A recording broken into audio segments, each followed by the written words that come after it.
Hello, dear students. I hope all of you are good and investing your time in your studies. Today I am back here with the social science video and we are going to start with the history part. Okay, so in history, we are going to start the chapter number 7 and the chapter name is Colonialism and Indian Industries. So students, if we will talk about, today I am providing you the first part of this video, and if we will talk about this chapter of what we have learned earlier in history, so yes, in this chapter we are going to learn about that what happened to the industries of India during the colonial era. That means what was the effect of the colonial era over the Indian industries, as we are knowing that before the arrival of the Britishers, India has or had a flourishing trade in art and handicraft. Before the Britishers arrived to India, okay, so India had a variety of high quality of goods produced in Indian workshops, and even the Indian artisan produced exquisite jewelries, handicraft items, cotton and silk fabrics, etc. India was a ready market for these goods among the Indian rulers, the nobles, and wealthy traders. Okay, not only this much, the traders from several parts of the world also visited India to exchange their gold, silver, and precious stones with its cotton textile, tobacco, indigo, silk, and various other handicrafts. So, this was the condition of India at the time of, or we can say that before the arrival of Britishers. Okay, so before I'll start this chapter, I have provided you the introduction, but here you are going to learn a new term, and that term is industrialization. So students, whenever I took a word or whenever this word is used, industrialization, so it is made up of industry. Okay, so basically industrialization means the development of the industries. What is the meaning of industrialization? Industrialization means the development of industries. That means industrialization is the process by which economy, that means the profit that is earned. Okay, so economy is transformed from primary activities, that is agriculture, to mass manufacturing. So industrialization is the process when the development of new industries took place, and about this only we are going to learn. So here I have explained you the term industrialization. Let us move further, and now we are going to learn that what was the condition of Indian industries before the colonial era. If we will talk about that what was the condition of Indian industries before the colonial era, so as I have explained you in the introduction that India was known for its textiles as well as for its handicraft work and many other agricultural crops. Okay, now as we can say that India was recognized as industrial workshop of the world. As I have explained you that India was having a great ready market, that means a market of ready-made products of various goods. For that, India was known in foreign countries. So that is why India was considered as industrial workshop of the world. As we will move further, what are the things that were in great demand of India throughout the world? So that is textiles and spices, and craft and handicraft industries were also very famous at that time. As you can see, these are the textile, the spices, and the handicraft work of Indian artisans were very famous or very popular in the foreign countries, and they attracted towards all these things, and they used to exchange their gold, silver, and precious stone and take these goods to their countries. Now let us move further, and here we are going to learn about Indian textiles and the world market. So we are going to start from the Indian textile, that means the cotton and the silk fabrics that were very famous at that time among the European countries. Okay, so if we are going to learn about, so देखो what was the condition at the time before 1750. Before 1750, as we have learned previously about the Battle of Buxar and Battle of Plassey. So before all these happened, before the Britishers conquered Bengal, India was the world largest producer of cotton textile. As we are knowing that, as we are knowing that Maharashtra and Gujarat are the very good producers of cotton textile. So like that only India was known for as the largest producer of cotton textile at that time. Why these Indian textiles were very famous? So Indian textile were known for its fine quality, the quality that was very fine clothes were there, exquisite craftsmanship, that means the work the craft people, the artisans used to do on those clothes were very good and were in great demand. Okay, Indian textile were traded to various parts of the world, that is Southeast Asia also. In Southeast Asia, if we will talk about the countries, so the countries were Java, Sumatra and Penang, as well as West and Central Asia also from the 16th century onwards.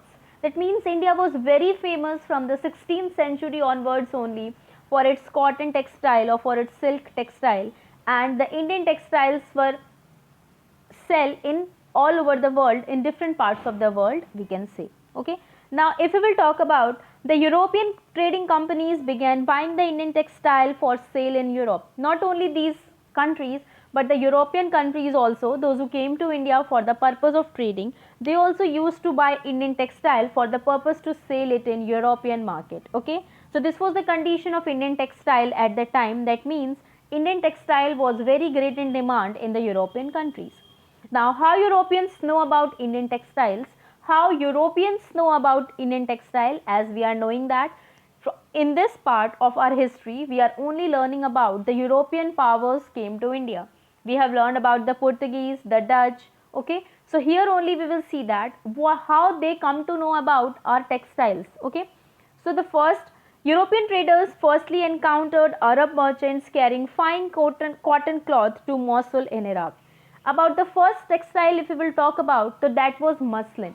The first Indian textile was muslin, about which the European traders have known, and they known about that Mosul muslin textile. They met to the Arab traders when, and there they saw that Arab traders were taking a fine cotton textile from India to Mosul, a place in Iraq. Okay, they were trading it to the Mosul place in Iraq, and on the place name of that place, Mosul, that fine cotton textile was also named as muslin. As you can see, so that only they named it muslin. The European traders named that fine cotton textile as muslin. As you can see, this is the picture of muslin cloth, and it was very great in demand while with the royal people. As you can see that how shiny it is, and it was a very fine cotton textile which was very great in demand in European countries. Okay, now if we will move further about the next textile, about this we are going to learn the next power, that was Portuguese. As we are knowing that Portuguese came to India, and the first place where they reached was Calicut, that is in Kerala. Okay, so Calicut is in Kerala, and when Portuguese came to India, they took a cotton textile from here, and that cotton textile, okay, the cotton textile which they took to Europe along with them, that only known as calico. Basically they came here to took spices, but with spices they have also taken a cotton textile that they named as calico. That cotton textile was named as calico because it has been taken from Calicut. Okay, so that is why it was named as calico. As you can see here in this picture, what is calico? So basically the cotton textile, this is calico, derived from the name of Calicut, and it is also a flower based. As you can see, small flowery designs were there on this calico cloth, and it was very great demand in the European countries as royal people, that means queens, used to wear the clothes made up of this calico. Okay, so as you can see here, what is calico? Now let us move further. Basically, if someone asks you that the calico textile belongs to which place, so our answer will be Calicut, Kerala. Okay, now let us move towards the next textile, and the next textile is chintz. So here students, if we will talk about the chintz textile, so it was majorly found in Masulipatam and Andhra Pradesh. Andhra Pradesh and Masulipatam were known for this textile. And if we will talk about the word chintz, so chintz is an English word which is derived from Hindi word cheat. Okay, the chintz is an English word which is derived from Hindi word chintz. Okay, so basically chintz was also a cloth that is having flowery exquisite design. As you can see in the picture, chintz was very well known for its floral design as well as its fine texture, and it was great in demand because it was relatively cheaper in comparison to the other fabrics. As you can see in this picture, this is a chintz fabric. It has a flowery designs with motifs with leaves structures also. It was a colorful cloth. Okay, so for this only it was very well or very great in demand in the European countries. Now let us move further. Bandhana. If we will talk about the word bandhana, so bandhana is something that we use to tie. Okay, the bandhana is something that we use to tie. It can be a scarf also and it can be a tie also if we will refer to the word bandhana. But here if we will talk about the textile, so basically bandhana textile was a cloth that is dyed or colored with the process of tying and dyeing. Okay, so have you seen tie and dye cloth? The word bandhana refers to the word tie. Okay, so it was basically bright colored clothes which is manufactured or which is colored with the help of tie and dye process. As you can see in the pictures, as I have explained you during the Zoom classes, that they used to tie the some part of the cloth, the tied part remain uncolored and the untied part colored. So that is why it makes a design, and that was only known as bandhana. Okay, so this is all about bandhana, and it was basically this type of work was done, or the craft person or artisans of bandhana work were majorly found in Rajasthan and Gujarat, and this type of work was basically common in Gujarat and Rajasthan. Now let us move further to the next textile, and it was patola.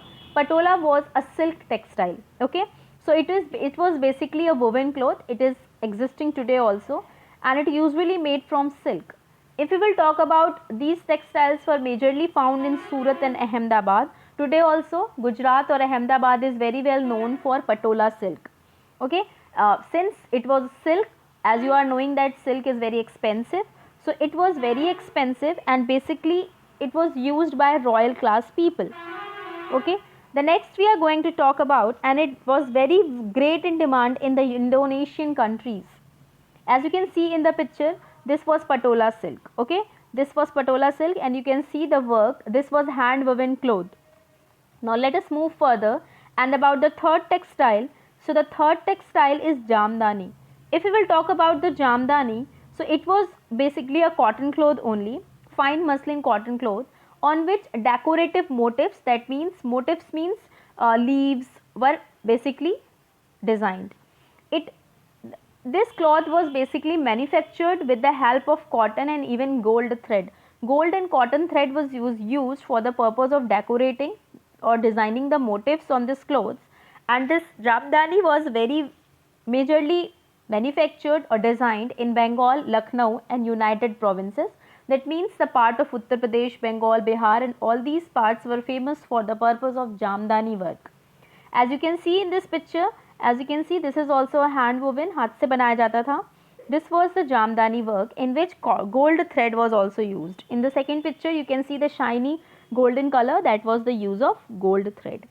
So this is all about the Indian textile at that time. Now we are going to learn about Indian textiles and European market. As all of you have seen that how the Indian textile was very good in demand in the European countries. So what was the effect of our cotton textiles on the European countries? Since our clothes were very well in demand or very great in demand in England, that is why the local manufacturer of England, okay, or European countries, the local manufacturers, the silk manufacturers, the cotton manufacturers, or we can say that the woolen weavers, so all of them were afraid of the increasing demand of the Indian textile in England, because they were knowing that if Indian textile keep on selling like this in their country, how they will get a secure market. They were also the manufacturer. They were also in need of a secure market in their own country so that they can sell their own products. Okay. Now, if this when they saw that their products are not selling in their own country and the demand of Indian textile is very great, so that is why they started protested against the import of Indian textiles.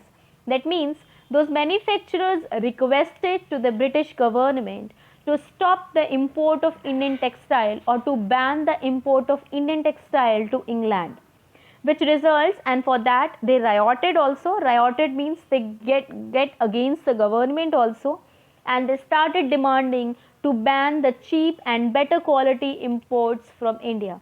And that only happened. The British Parliament prohibited the import of all dyed and printed cloth from the east. And finally, with the demand of the local manufacturer of the England, the British Parliament was ready and accepted the demand of its local manufacturer, and it banned the import of Indian textile to England. All the dyed and printed clothes were banned from the east. So this was the condition that how, and this was the condition when the deindustrialization of Indian industries started taking place, as now the European countries, or we can say that England, banned the import of Indian textile. So now where they are going to sell their products. Okay, so now we are going to see the first thing was Calico Act. Here I want to explain you about the Calico Act. And what was the Calico Act? So basically in 1720 it is related to the calico textile only. The British government banned the use of chintz in England. After the demand of the local manufacturer, the British government passed an act which was known as Calico Act, and according to that act, they banned the use of chintz in England. That means now no one will use chintz in England, since chintz was okay. So the British government enacted a legislation banning the use of printed cotton textile, that is chintz, in England. Okay, so this was only the Calico Act. The next, if we will talk about why England banned the import of Indian textile. Why England banned the import of Indian textile, this we will see. Okay, since as all of you are knowing that the Indian textile began developing in England at a very great pace. Indian textile were in very great demand in England. That is why English producers were unable to compete with Indian textiles, and the English producers were not able to compete with the Indian textile. They wanted a secure market with their country, and that is why the competition took place between the England producers or manufacturer of textile and Indian manufacturers. Okay, so what was the result of this competition that arises or arose between the manufacturer of England and manufacturer of India? That we will see. So let us see that what was the result of this competition between the England manufacturers and the manufacturer of India. First of all, for competing with the Indian textile, various technological developments took place in England. That means now England has started thinking of ways that how England can produce more than India, and for that purpose only various technological developments took place in England, and about that development Industrial Revolution was the part of this competition only. Industrial Revolution took place in India, and with the result of Industrial Revolution was this, that in 1764 various machineries started inventing. So first of all in 1764 spinning jenny was invented by John Kay. John Kay invented the spinning jenny, and what was the result of this machine? It increased the productivity of traditional spindles. Now machines are there for manufacturing the yarns. Okay, it took the place of traditional spindles. That is, the next we are going to learn about is in 1786 the next thing that invented was steam engine. Steam engine, that means the sources that provides power to the machinery. These were used, or steam engine was used for providing power to the machineries. Was invented by Richard Arkwright, and Richard Arkwright invented steam engine which revolutionized cotton textile weaving. Now what happened here? Clothes could now be woven in immense quantities and cheaply too. Now it took very less time, since the machineries were introduced in England for the purpose of the manufacturing of textile. That means now they can produce in large quantity, as well as the machine made goods were cheaper in comparison to the handmade good. Indian textile, on the other hand, the Indian textile continued to dominate world till the end of 18th century. Till the end of 18th century, Indian textile was great in demand, and let us see further what happened. European trading companies purchased cotton silk by importing silver. That means they used to give us silver, and in exchange of that silver they took cotton and silk from us. Let us move further. As you can see, this is a spinning jenny, okay, and this is steam engine. So this was the oldest model of spinning jenny and steam engine. Let us move further, and we are going to learn about one more thing that was introduced by the Britishers okay, with the competition of the Indian textile, that was the factory system. Britishers introduced the factory system. That means now they have started establishing the factories for the purpose of manufacturing textile. That means the rich merchant who were having good money, they used to invest for setting up the factories, and those factories were the places where the manufacturing of the cotton textile or the textiles took place. Now the textiles were no longer produced on small scale in factories. The England manufacturers started manufacturing textile on a very large scale. Now they started hiring full-time workers, those who worked in the factories. They hired full-time workers, and now the full-time workers started working in factories and they were paid, okay, the owner of the factories started paying to those workers. Now what happened with the introduction of the factory system? Production became mechanized. First of all, they have started producing textile with machines and carried out with the help of machines run by steam engines, and the machines were running by steam engines, okay. Now let's see further who were the weavers. Here I am going to provide you the introduction of one more community that was famous at that time, and that community was the community of weavers. If we will talk about that who were the weavers, so all of you are knowing that the weavers were the communities of people, those who are specialized in weaving. Weaving means all of you are knowing how to bind the yarns together and to make a cloth of it. So that was only weaving, and weavers were the community of the people, those who were very specialized or very good in their weaving work, okay. So some of the famous weaver communities of India at that time, some of the famous weaving community of India was Tantis of Bengal. This was also a weaving community. The Julahas or Momin weavers of North India, Sale, Kai Collards and Devangs of South India. So these were the weavers who used to weave the clothes. Okay, now let us move further. Fall of Indian textile industries. From here we are going to learn about how the Indian textile industry declined or disintegrates, and that is only the deindustrialization. As I have explained you what is industrialization. So industrialization is the process of the development of industries, and deindustrialization is the opposite of industrialization. That means fall of the industries or disintegration of the industries, okay, when the industries started producing less clothes or when their clothes were not in demand in other countries, ultimately the industries fall. Now if we will talk about that what were the reasons for the fall of the Indian textile industry, so there were several reasons for the decline of the Indian textile industries, and the first among that is Charter Act of 1813, fall of ruling families, loss of domestic market, loss of external markets, as well as the unfair tariff policies of the Britishers. Now here we are going to learn about each and every reason in detail. Now if I will talk you about the Charter Act of 1813, so here I want you to go back to the 1600 when the English East India Company came to India. When English East India Company came to India, so in England it got a charter, and that was known as the Charter Act of 1600. If we will talk about what happened in 1600, so Queen Elizabeth issued a royal charter, and according to that charter, Queen Elizabeth provided monopoly of trade to English East India Company with the East.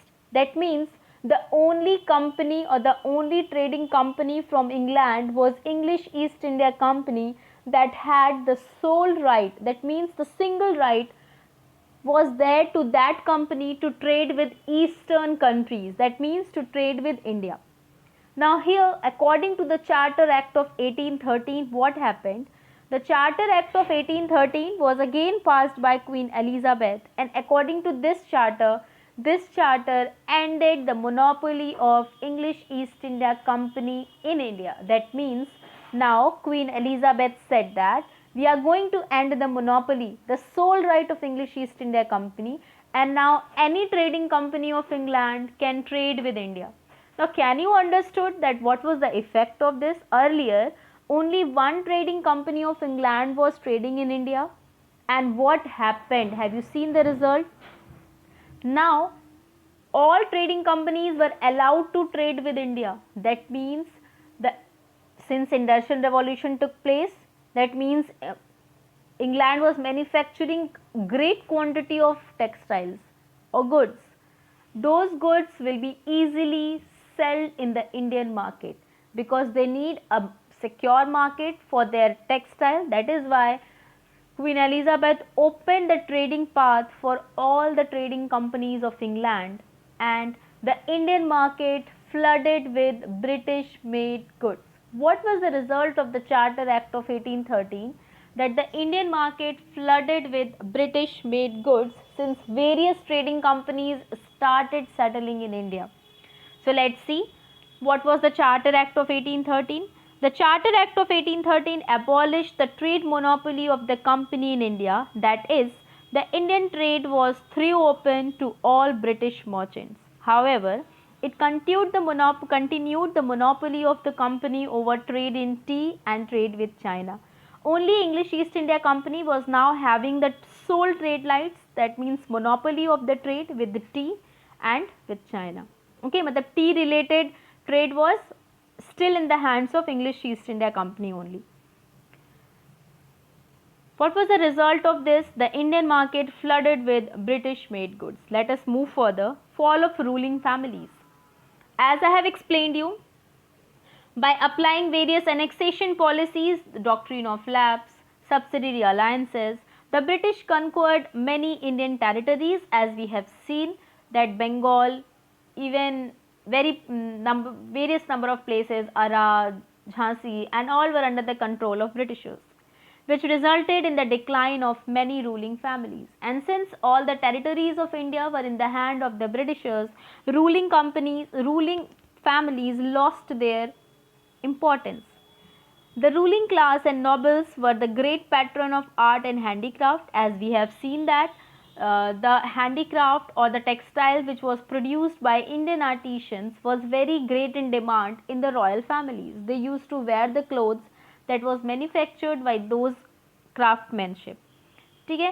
So with the decline of the ruling class or the nobles, the art and handicraft also declined. By their fall, there was a steep fall in the demand of these goods.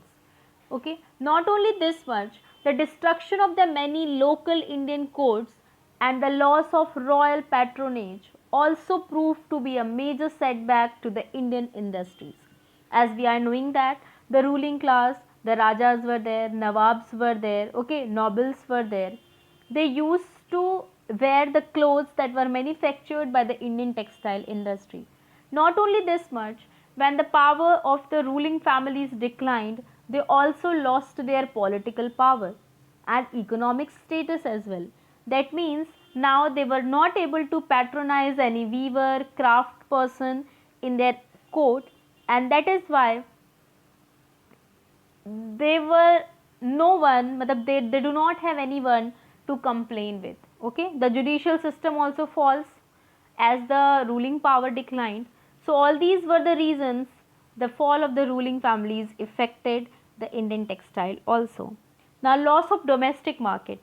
As I have explained you that industrial revolution took place in England, and now England started manufacturing a good quantity goods and in good quality also, and the machine made goods were cheaper also. The next thing that I have explained you is this, that the Charter Act that ended the monopoly and various trading companies came to India for the purpose of trade. Now what was the result of this? That the Indian market was flooded with British made goods. Now if you will get one product at cheaper price and in good quantity and in good quality, it is quite obvious that you are going to purchase that goods. That means now the local Indian people also started purchasing the British made goods because they were cheap as well as in good quality in comparison to the Indian products. So that is why the Indian craftsmen or weavers also lost their domestic market. That means their goods were not selling in their own country, India. The royal class wear the dresses made up of Indian textiles and paid the weaver handsomely. The royal people, the royal families declined. They used to wear those clothes and they used to give good amount of money to the craft persons. So now ruling powers were also not in power. That is why they were not having that much money to purchase those royal dresses.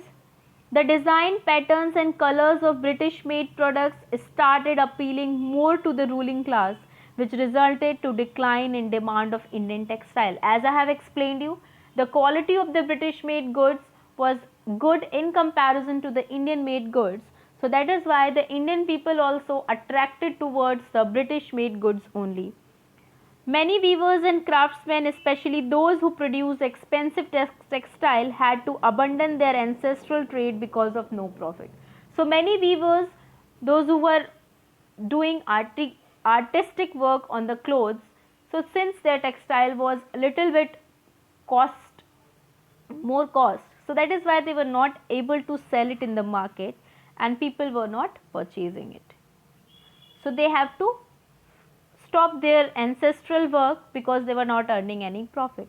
The next is loss of external market. As we have learned about the Calico Act, the how England banned the import of Indian textiles. So that is why we lost the external market also. Indian textile had to compete with British textiles in European and American markets. The Indian textile industries did not have advantages of mechanization nor factory system. We were not having machines also, and we were not making manufacturing textiles with factory system. It declined because it could not compete with cheaper and finer textile produced in factories of Britain. We lost the external market because we were not able to compete with cheap and fine textile of Britain. British made textile expelled Indian goods from their traditional markets. Wherever we were selling our goods, British made goods cover that market. The market of Africa, Asia, America, Europe, all were covered with the British made goods, and our goods were expelled, thrown out of those markets. We were not able to compete. Next is unfair policies of Britishers. Britishers adopted several unfair policies that also resulted in the declination of our industries. Okay? So Calico Act banned the import of Indian cotton textile chintz to Britain. The first was this policy. High custom duty means that Britishers were, or the British government was imposing high custom duty. What was custom duty? The tax that we pay whenever our goods are sold to other countries. So we have to pay high custom duty over our goods when they were sold to Britain. The company agents forced Indian farmers to cultivate cotton and sell it to them cheap rates. As we have seen that the company officials were forcing our farmers or agricultural to grow raw materials, cotton, indigo, okay, and they purchase it at very low prices. The company also made it compulsory for the weavers to register with the company. Okay. Now company also forced the weavers that they can only continue their work, continue their profession, they have to register to the company. So this was all about the reasons that why the Indian textile industry declined. Now what was the result of the declination of the textile industries? We will see, as the artisan, craftsperson, weavers were related to textile industries. What was the effect of the declination of the textile industries over these group of people? So first of all, the Indian spinners and weavers were rendered jobless. They become jobless. They forced to seek other means of livelihood. For earning their livelihood, they have started moving towards other options. Their life became miserable and they were forced to live in poverty. Since they lost their traditional work, so their life became miserable and they were forced to live in poverty. Now they move towards various work. Some of them have moved to villages for agriculture. Some of the craft person, weavers or artisan moved towards agriculture. Some went to other cities in search of other jobs. Some went to various cities for different jobs. Many went out of the country to work on plantation in Africa and West Indies as bonded laborers. Some of them were taken by the Britishers as bonded laborers to work in the plantation, tea plantation fields of Africa and West Indies. So this was the condition, okay. So this was the condition of the Indian textile, or the Indian farmers and farmers nahi, of the Indian craft persons or artisans when the Indian textile industry declined. So this is all for the first part, students. We will meet in the second part with some more topics, and please read the chapter well, watch the video properly. If you have attended the Zoom classes, I have already taught this chapter there. So it will be a revision for you if you will watch this video. So please stay at your home and invest your time in studies. Thank you, students.